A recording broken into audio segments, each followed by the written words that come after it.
I discovered in the past month that some of my friends are Academy Award winning actresses. Little did I know that this trip had been in the works for a very, very long time. I finished my hair and makeup on time. Don't joke with me, don't play with me. The drone was there making that noise. The photographer to me felt like he jumped out of the bush. The videographer jumped out of the bush. Everybody was just popping out from different places. I was like, what is going on?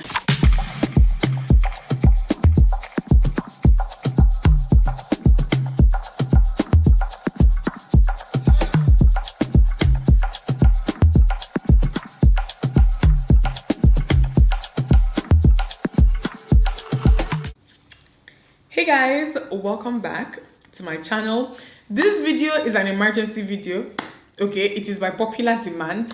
It was not planned. I had already planned videos for this week, but after I posted some of the things I posted in the past maybe 4 or 5 days, people were asking me to actually share a story, and I was like, I had gone and scheduled videos without even thinking that anybody would want stories. And then thinking about it now, the vlog kind of showed like a sequence like of events, just them playing out, but there's so much that actually happened leading up to those events that I didn't really talk about in that vlog. And by the time I came back, I was already so sick that I just did a very quick like outro. I didn't do any chit chat or anything like that, whatever. So this video is going to be like a quick engagement story time, because I know that some of you have asked, and I was like, okay, sounds like a cute video to do. I am going to just tell a quick story, tell you guys of some of the things I discovered, because guys, legit, I discovered in the past month that some of my friends are Academy Award winning actresses.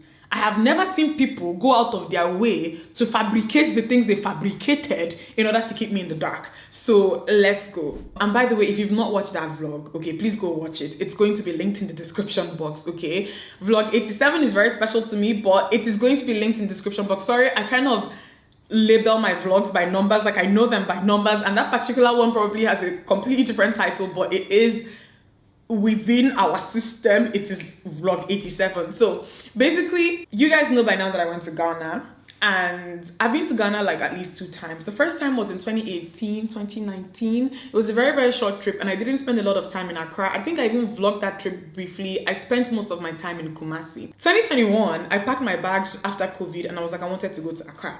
And that trip was so beautiful. I have a whole vlog dedicated to it. I'm also going to have that vlog linked in the description box in case you've not seen it, okay? So I had been to Accra 2 times, okay? And the last time I really vlogged it. I had a very good time. My sister lived in Ghana for a while, so she had friends. And those friends like took out their time to make that such an amazing trip for me. And I remember like talking about them in that my vlog in 2021. So I've been to Accra at least 2 times, but my partner has never been, okay? And I'll crack jokes and I'll be like, it's just 40 minutes away. Come, let's go. He started showing interest in going last year, and he would say things like, oh, we need to choose one long weekend. For a long time, we're actually considering some of those weekends that would have like public holidays like attached to them. So like maybe there's a public holiday on a Monday would make the weekends longer, or some of those like public holidays that would be like 2 times, like 2 days within a week, right? We're thinking about that. We're considering going on one of those type of days, but we kept like not.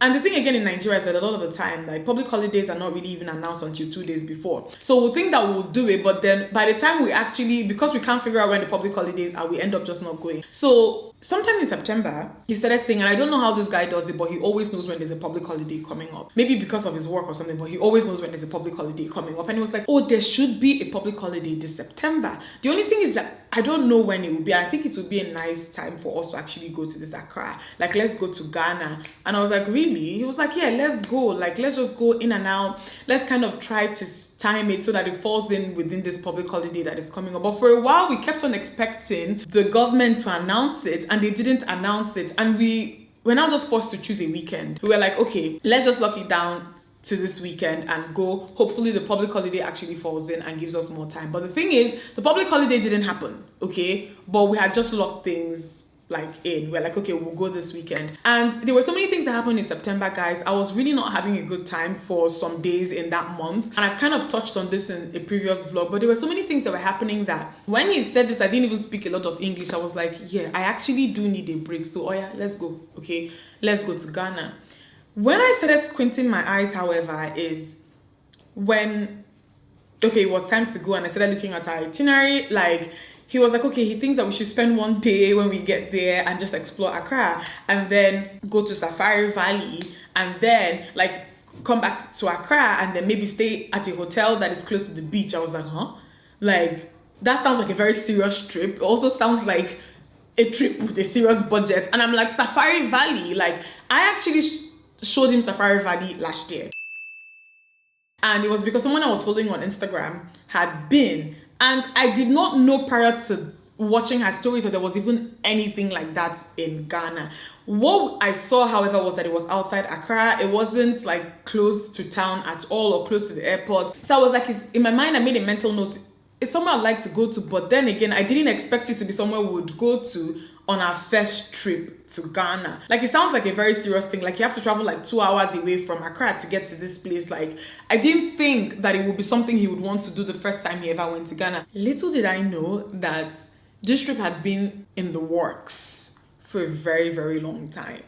Everybody minus me knew that it was going to be happening when it happened, okay? It was just after that, Norma, like, do you know what blew my mind? Was that Norma had seen my ring on multiple occasions. Like, she had gone to the store where they were making it, because Norma traveled in August or so. She traveled, it was a quick trip, it wasn't long, and she had gone for something, traveled for a very, very specific reason. And I was on FaceTime with this girl almost every day, and I didn't know that on this trip, right, she would go to look at my ring, look at certain aspects of it, try to make sure that certain things were how they were supposed to be. It was crazy. Chrissy too had seen my ring on multiple occasions. Like, Chrissy would leave work, right, to go and check in on how the ring was coming along. Some other family members too, at least one more person. I didn't know, okay? I legit did not know. Chrissy is going to be a very serious highlight in this video because that girl is a drama queen, okay? At a point, I remember sometime in, I think, late July, August, I'm going to even, if I can find the text message, I'm going to have it somewhere on the screen. And I remember saying to Chrissy something along the lines of like, so because you now opened a studio, I cannot talk to you again. That I told her that I was going to buy a plane ticket and come to London and close that studio down so that she would pick my calls. So what, it's not that she was ignoring my calls per se, but I noticed randomly that I was busy, but then like we always found time, and I noticed that like for about 2-3 weeks, I wasn't talking to Chrissy as much as I typically would. And because her studio had just opened, I was like, okay, she's just so busy with it. But I was like, even if you're so busy with it, does it not mean that I will not talk to my friend again? And I remember the day I sent her that text, she was just laughing. She was like, oh, sorry, she's been so busy. There's this happening and there's that happening and there's all of these things happening. And I was like, okay, I understand. But we started kind of talking more. But then I didn't know that this girl actually legit stopped calling me as much because she didn't want anything to slip out of her mouth by accident. So Chrissy, being who she is, decided that the best thing was to stop calling me as much as she would so that she wouldn't say something accidentally, okay? Chrissy knew for a very, very long time. There was also, my Fejiro also knew as well. And I'll tell you guys how I kind of knew that Fejiro knew. And it was because of some of the questions she was asking me before this trip. And she was like, oh, you have clothes, so you're going to give us content, blah, blah, blah. And I was like, oh, should I go and shop for the whole thing? And she was like, oh no, just buy clothes. They're Nigerian ready to wear brand. She started saying all these random things, blah, blah, blah. And the number was like, okay, so like, because at a point I was saying stuff like, because this trip is so last minute and it's not even planned, and I feel like I'll be in between nail appointments, that there's no point in doing my nails. And I remember like Norma was like, do your hair, do your nails. Like, why are you being dramatic? Just do all the normal things you would normally do. That was her own way of like kind of trying to ensure that I did things the way that I was supposed to do it. My partner also made it his business to kind of avoid my friends in Lagos. He made it his business because he also didn't want people that like, so Maz, Jola, like, nah. Right? Like, he didn't really like, so because the thing is, he didn't, I can ask questions, okay? And he didn't want me to put anybody on the spot. So he purposely actually did not involve the people he felt like I had like almost like weekly, daily access to. So we got to Ghana, you guys saw. We spent like a day in Accra. We did just not really touristy stuff, but we kind of went to the supermarket, did a couple of things. We were tired and all of that. The day we were going, it took us legit 2 hours to get to Safari Valley. And it was because there was road construction in some parts. Funny enough, I think it was faster going back because some of those roads were not really as blocked, but it took us about 2 hours. We got there, it was really raining, but when I walked into the reception, I gasped. That place was so beautiful. The reception was stunning. Like, I had seen pictures on their Instagram page, but the reception was just beautiful. After we checked in, it started raining really heavily and all of that, and it took us a while to actually get to the room. When we got to the room, you guys saw pictures of the room already. The room was beautiful. The room was like stunning, and I was just so happy. I was like, oh God, babe, this place is so fine. This place is so this. I was like, Safari Valley was not a place I thought that I would be this year, so I was just happy to be there. I was just cruising. Okay, as we were leaving, I told my family members that that we're leaving, we're traveling. When we got to Accra, I told them that we had arrived. Chrissy and Norma, and they were all asking me, send us pictures of the room, blah blah blah blah blah. I sent pictures. I was just having a good time. So if you guys remember from that vlog, when we got in, like, each cabin you're assigned to a butler. I think that in some cases, if it's a bigger cabin and a bigger party or a bigger group, you might actually get more than one butler, but each cabin you have one butler assigned. So at the reception, when you check in, the guy comes to meet you and be like, oh, so in our case it was Benjamin.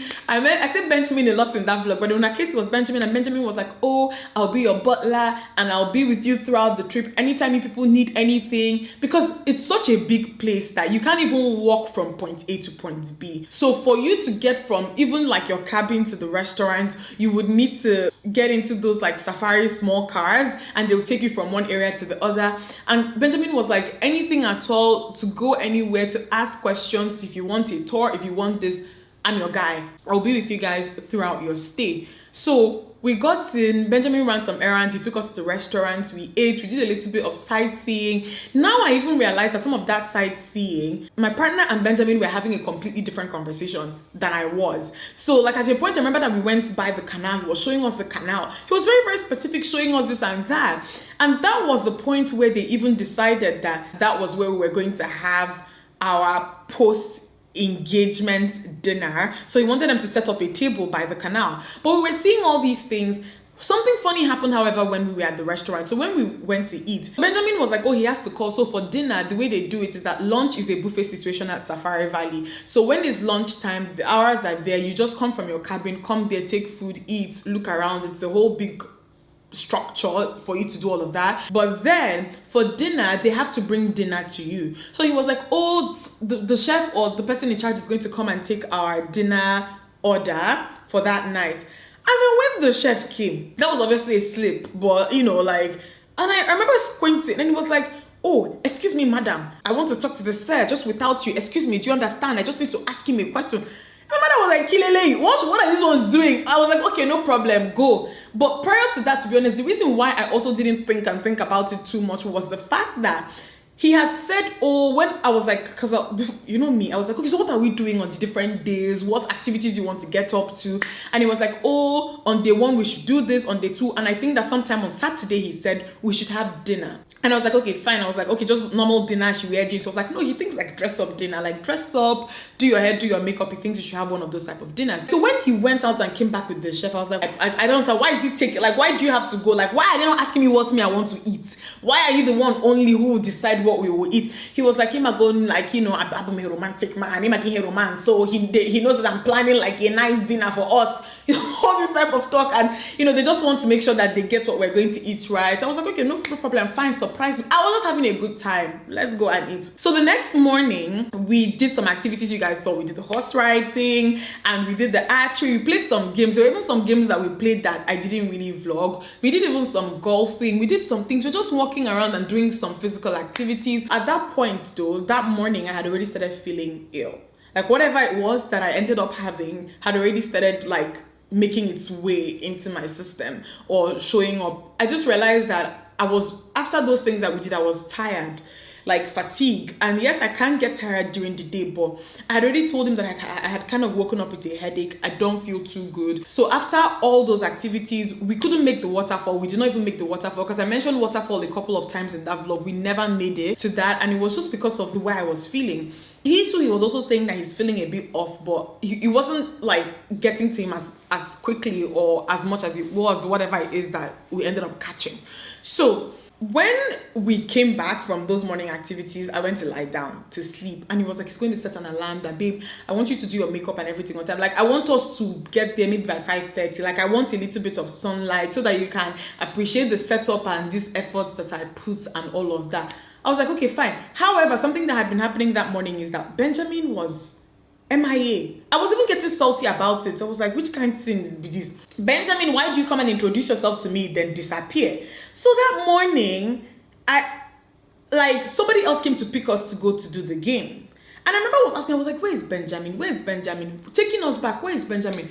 At the point, I started cracking jokes, and maybe some big rich people came to the safari, and because Benjamin is a very good staff, they now move Benjamin to those people, and they now ask us to just make do with whoever we now see. I was like, that's not nice. Okay, so 3:30, I actually ended up sleeping, took a quick nap, woke up, showered, and then he woke me up. He made sure to set an alarm to wake me up. He couldn't sleep. He woke me up. He was like, oh, baby, it's time to get ready so that we can make it for this dinner. That I know your hair and makeup will take time. So get ready and start doing it.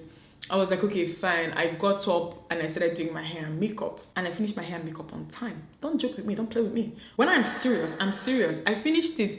But then he was now slower than me. I'm like, okay, you said 5:30, okay? And you're not even doing much. But I realized he was taking his time now. And then I later understood that the reason for this was because there were some delays, right? With some of the people who were setting things up. But he was taking his time, like 5:30 came, there was no Benjamin. 6 o'clock, no Benjamin. At that point, I was now like, bruh, why did I have to rush my makeup? Why did I have to do that? Where are all these people? Where are they? Like, where's Benjamin? Like, is it that the food is still on fire? This chef. So when Norma and Fedro were just texting me, what's up, have people gone for dinner? Fedro, first of all, called me talking about how, that she's not feeling fine, that she has malaria. And to be honest, she did have malaria.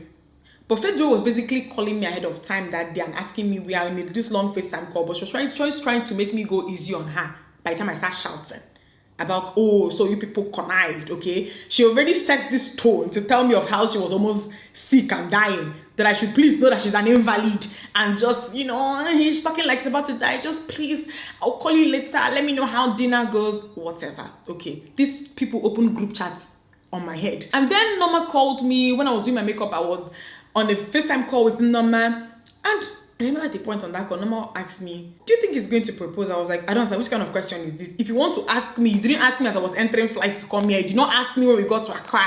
It is now as I'm getting ready that you're asking me that. Weird much? Are you okay, babes? She now said, oh no, she was just asking. I said, okay, no problem. Benjamin was still nowhere to be found. We were waiting. So at this point now, it's like 6:30. Benjamin has still not showed up. So Chrissy was traveling from London to Portugal that day. And I know that she had a layover at a point. And at her layover, she called me because I know that she got some things from us. She was buying some things from duty free, I think. And she showed me some things and asked me to help her make a choice. And we had been talking normal. And 6:15, like at this point, my partner was ready. I was ready. He was sighing a lot. Like he doesn't know why there's this delay, blah, blah, blah. Chrissy now calls me from the plane. That, first of all, she started texting me, Dimma, I'm trying to call you, it's urgent. I was not trying to explain to her that I was getting ready for dinner, what's up? She said, it's urgent, she needs to talk to me now. I was like, okay, what's up? I answered the phone. On FaceTime, what did I see? Christabel was crying. I said, Christy, what's wrong with you? Christabel now starts telling me, this story, to be honest, is very long. The story that Chrissy was telling me. She was on the plane. I could see white people moving, carrying bags. I said, Christabel, why are you still in the plane crying? Has he reached this level? I said, calm down. She was like, crying, I feel so dumb. I feel so stupid. I feel hectic. Chrissy was crying. As I was listening to her and trying to talk to Chrissy through all of this, so, some of the things she was saying was not making sense. Because I was not trying to tell her, okay. And she knew she had to come up with a storyline that was very, very personal, because I was not trying to tell her, okay, maybe this is that other person's point of view or perspective. This is the reason why they were reacting or doing the things they were doing. Because it was like, no.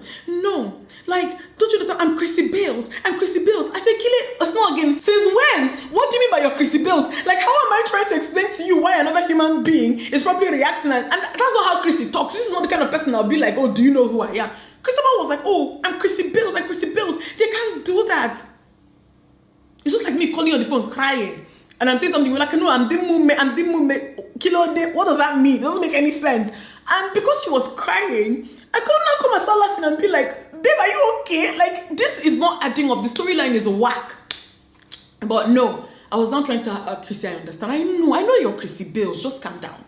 You know, calm down, stop crying. Chrissy kept on crying. She cut the call and called me again. That she feels so dumb. That she doesn't even want to go to this place she's going again. That she wants to get down from the plane, carry her luggage, come out from arrivals, go back to departure, book a ticket in the counter and go back to Lagos. Now, so I did for call the beg Crystal Bell, saying make she no book ticket, okay, to go back to London. That she's just calm down and see the trip through. That whole thing happened, okay, and maybe around 7ish, 2 people now show up in a cart or car, those mini cars, safari cars, to carry us to dinner. And it wasn't Benjamin still. I was still saying, Benjamin truly abandoned us. And I remember, like, as we were going, we started approaching. So there was this cabin, a bigger cabin that kind of like houses maybe like a party of 4. So it's a much bigger cabin. Like ours is just for like 2 people. And I remember, like, I saw food set up. And this is where, like, I was kind of confused. I saw like a buffet section set up, right? Thinking about it now, that was probably those people's dinner. Right? It was a bigger, like maybe about 6-7 people. It was their dinner. But in my mind, I was like, oh, they're doing an event. And behind that setup, I could see lights. Like, you know, when like lights are just like shining, like a big like hall was set up with a lot of lights, twinkling lights. I could see this big setup. I was like, maybe some people are doing a wedding. I was telling my partner, it looks like some people are doing an event. Look at their food and all of that. He was like, oh, really? Okay. So what now started confusing me is that we now stopped. The car stopped right in front of the lights, like just beside the lights. And they were like, we've gotten here. I was like, they set our dinner up close to these people's events. Wouldn't it be a bit noisy, or wouldn't it be us looking into their event?